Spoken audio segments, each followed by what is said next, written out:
thank you to all the organizers. This is a nice little event, and we're happy to be here. There's about 5 or 6 of us that came from our hometown in Canada, so we made the trek out to Asia. We're very excited to be here, and thanks everybody for coming. And what do you guys think of my slide title? Do you guys like it? I want to talk. My speech today is about marketing, and it's not that I'm a marketing guy necessarily. It's just that for the audience, I thought this would be kind of the most relevant thing to talk about today. It's not going to be like a textbook presentation. I'm talking about kind of experience and tactics, specific things that we did, and I'll get into that in a minute. So just to get started, who's in the room here? Just kind of show of hands. Entrepreneurs in terms of like doing a crypto project, show of hands. Couple marketing people, PR marketing. No more marketing? Okay. That's what this talks about. So, any developers? Couple. What do you guys do up at the front? You guys investors? What do you guys? Sir, what do you do?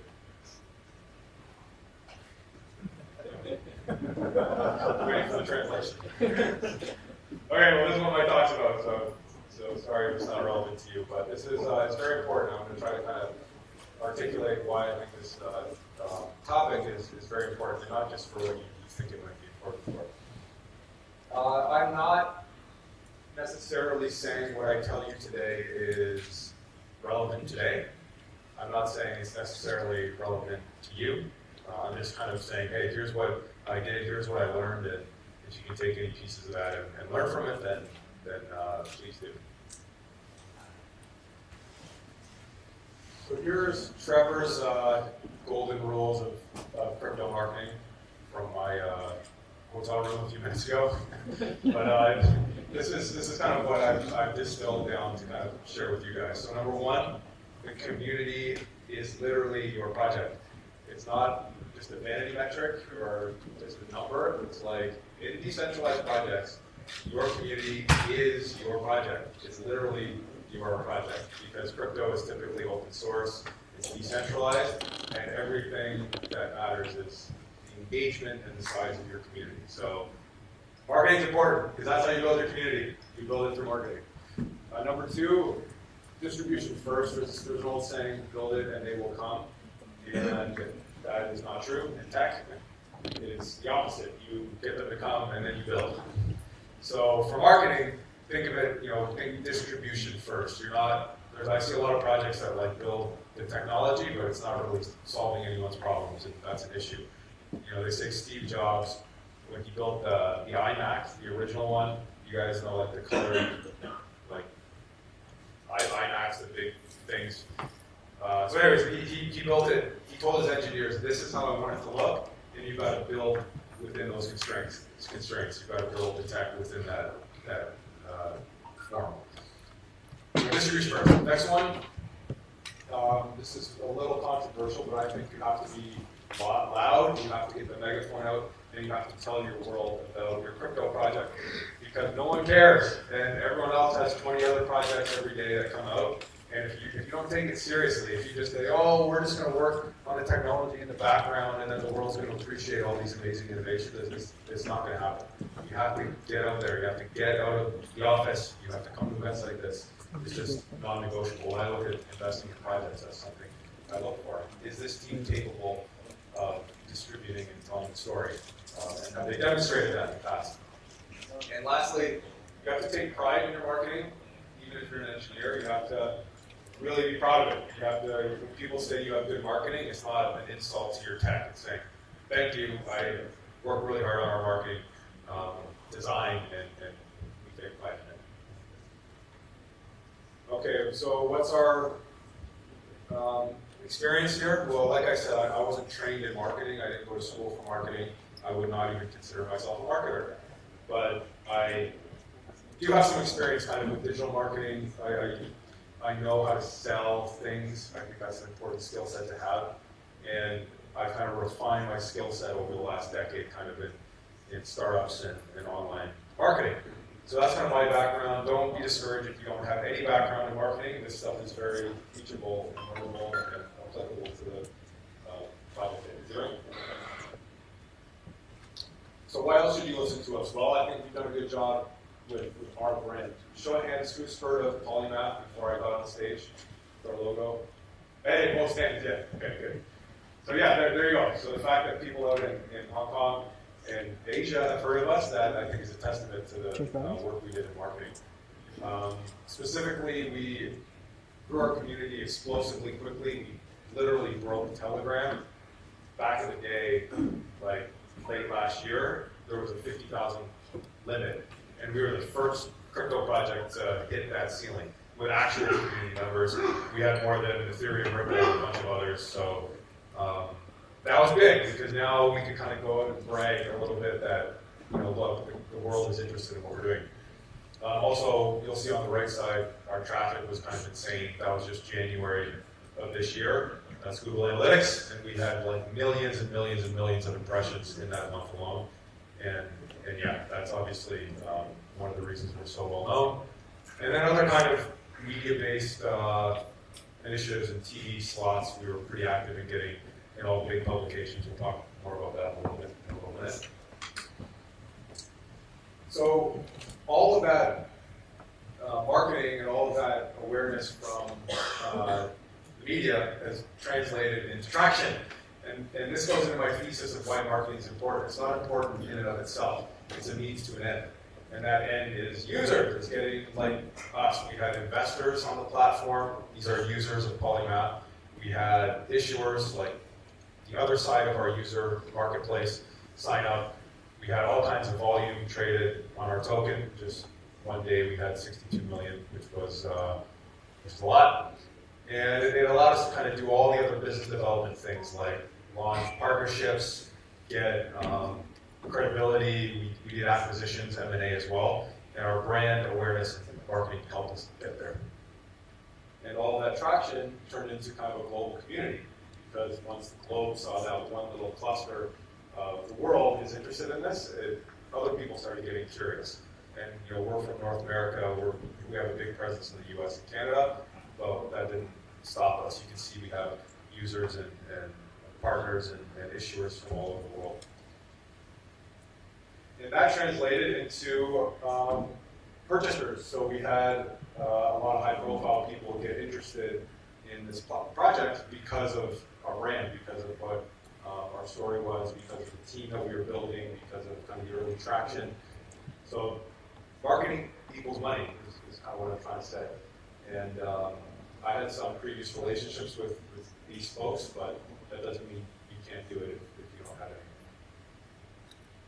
And that translated into our private sale. We were one of the first projects to register with the SEC, so we did a fundraise kind of compliantly, which was very special to me because that's what we're all about at Polymath. See this. I should probably tell you guys what Polymath does. I know you've heard of us, but just in a nutshell, Polymath helps businesses launch security tokens. So tokens that are backed by real assets, like real estate or equity or debt. It's just a new way to have ownership in a project. So that's what Polymath is. And yeah, all that marketing that we did kind of helped us get capitalized, which has helped us kind of build out our product. And all of that, this is kind of the last part of this segment, is it helped us get real traction, it helped us get real issuers, raising real money using our technology. And it all starts kind of with our marketing strategy at the beginning, and it turns out capital, and it turns out user, which is like a flywheel that kind of continues to grow. So that's us, and what about you guys? If you want to start your own project, there's a lot of excitement behind it. How do you do it? This is a firm that we use. This is kind of my segment on PR, and it's important. You have to get out there. You have to get in the media. It's very important that you get a brand name PR agency. I'm not a huge PR guy. I think a lot of it is a ripoff. I think a lot of it you can do yourself, but it's still a strategy that you have to have. And what I recommend is you treat your PR like you would recruiting any other developer or anybody else for that matter. You have to reach out to them, you have to negotiate with them, and then once you have them, you have to make their life easy. You have to write articles for them. And then you say, here's the article, you just click send to the New York Times, and then you don't have to do anything. PR people are lazy. So make their life easy. Then you have to pay them a retainer. You usually pay them between $5,000 and $20,000 a month. So you have to be prepared to pay them a little bit. All of them it's very competitive, so you can shop around and you can negotiate less, or you can make them get paid based on milestones. That's what we did for some of our PR help. Waxman Group is phenomenal. We use them throughout New York City. A couple other miscellaneous stuff. This is just kind of marketing things that we did really well, I think, although we did make some mistakes too. The slide deck is very important. You should spend a full week on your slide deck, writing it, designing it, but most importantly, getting feedback on it. You got to get actual people and investors and designers to actually give you feedback on it. You have to change it. You have to update it. We use Google Slides because it's the easiest one to share and collaborate on. But our slide deck, we had thousands of people look at this thing. You could see people look at it in real time on Google Slides. And that's what we promoted because it amplifies you. A good slide deck means you don't have to be in the room pitching. You just send them a link to your deck, and then they can pitch it to themselves in a way. Swipe files, these are kind of canned messages. So like an overview of your project in an email. So you save them as a draft in your email, and then every time you need to tell your story to someone, you just go to the message and send it. So it just makes it more efficient. And then you have one really good story, just a couple paragraphs with some pictures and some links, and that's kind of what you send out to people. That's just kind of a minor hack. Copy paste, what I mean by that is emulate other projects that you like. You can't trademark and get patents on marketing funnels. So exploit that. Go out and find out what other big projects like us and others have done and copy them and learn from them. That's very important. Do not think that you should reinvent the wheel when it comes to marketing. Branding yourself, I'm not usually the front man. I don't necessarily like having my face everywhere. I'm actually more of a private person. But guess what? Too bad. You have to be the face of your own project. You have to get out there and attach yourself and your personality to your brand. People invest in people. They don't invest in projects. So don't be afraid to have yourself, usually the founder and the CEO, as the promoter of the business. And then once you do that, you have to kingmake. You see what I put up there? It's kingmake. So that means you have to make stars out of other people on your team. So one of our first developers was Supir, and he had no credibility in the space. He was just kind of getting started. But he was our most important developer at the beginning. And I'm like, I need you to be a star. So I'm going to promote you. I'm going to step off the stage, get you on the stage, because it's in my best interest to make you influential. And we did, and he's actually not with the project anymore, and he's very grateful because now he's got a lot of credibility in the ecosystem from being with us early on. And I'm happy because making him influential helped us as well. And then the website, I'm not really talking about. This picture probably is worth $20 million in terms of what it's done for us. It's crazy to think like that, but this is a photo shoot we did, and we had to actually break into a law firm's office in the middle of the night and barricade ourselves in there. And this was the brand I wanted. I was very obsessive with it. We were very particular, and we've circulated this everywhere. It's on our website. When people think of this, this is what they think of with Polymath. And I'm not saying you have to get a picture like this, but you have to have something. Call it a gimmick, call it a brand, call it whatever you want. You need something that kind of people associate your brand with. You can see our little bull, our logo. Guess how much our logo costs? This thing. A couple $100, that's it. You went to 99 Designs. You got a bunch of people that could compete, and this was the logo we chose, and it worked really well for us. And now this it's a metaphor. The bull is kind of Wall Street, and And that's what people think of when they think of polymath. Even though the name polymath has nothing to do with a bull, that's what we kind of did. Just like Twitter has nothing to do with a bird, that's successful for them. By the way, half of the people in that shot aren't on the polymath team. These are high-profile people in the ecosystem. That's Stephen Darioff from Ethereum. He was an early advisor with Ethereum. Sunny Ray from UnoCoin, Jeff Pulver, he invented voiceover writing technology. We brought in Joel Weinberg from Shift, Matt Spoke from Aeon. You guys might have heard of Aeon. He's very active here in China. So we brought in all these people, and it helped us a lot because people are like, oh, you're with, these people are helping Polymath, it helped us a lot. Content syndication, this is very powerful. This is what I'm most proud of, I think, that we pioneered for crypto. You should have, and it's not just for crypto, this is just a general business tip. We had 2 columns. We had one column that had all of our content, and content is not just blogs. It's like, it's articles, it's newsletters, it's tweets, it's pictures, anything that you can like distribute is considered content. So we had one column of all of our content, previous content that we've already made, new content that we haven't made yet. We put it all into this giant column. And then on the other column, we had channels. So channels are like email lists. Channels are like Facebook posts. Channels are like YouTube to like post a video. And every single day, and then the third thing is we had a calendar. So we had 2 columns and then a calendar.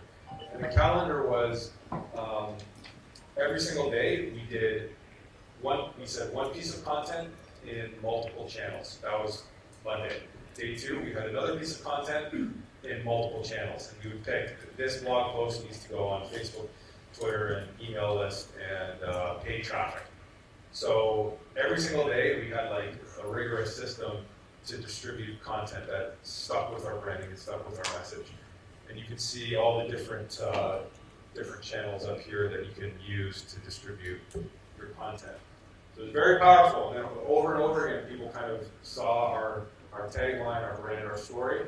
They started associating security tokens with Polymath, and that's why we're still the biggest and biggest community in the security token space.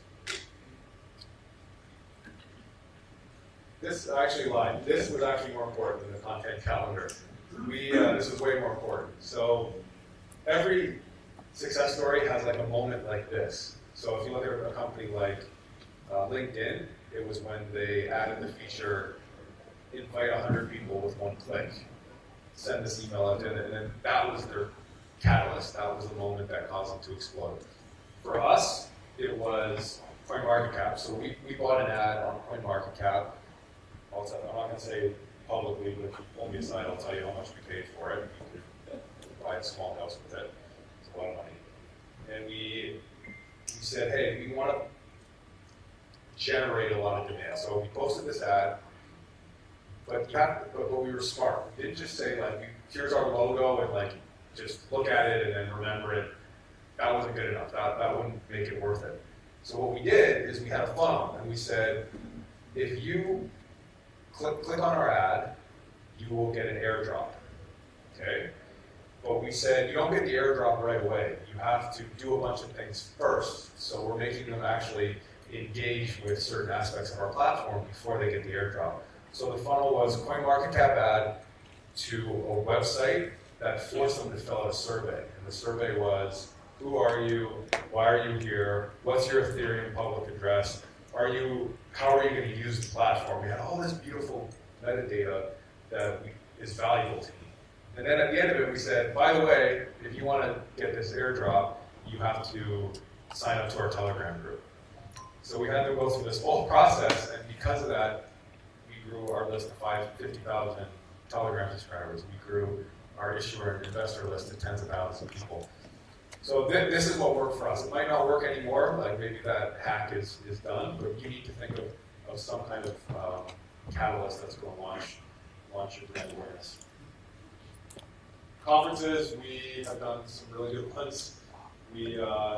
It's just like in-person events are so important, and I don't like them. I would rather be at home eating microwave dinners, watching YouTube videos in my underwear. If I could. I do not want to go and schmooze and whatnot, but you have to. You have to go and host events, and we did. We hosted an event in Bahamas. We had 1,000 people show up to Bahamas, and it was amazing for us. We had all of these community members join us.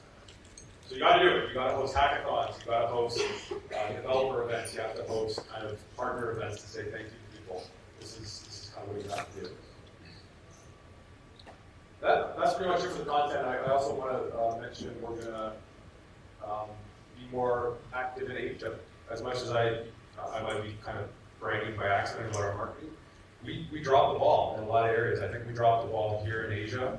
Most of our traction came from North America, so we're making a much bigger push here, and we're looking for community managers, and they have to be dynamic, so they have to be able to run hackathons, they have to be able to engage with developers, they have to be able to help with business development, getting partners here in Asia, getting issuers here in Asia, and they have to help with kind of our general brand, I call it amplification, so getting our story and our brand kind of told over here in Asia.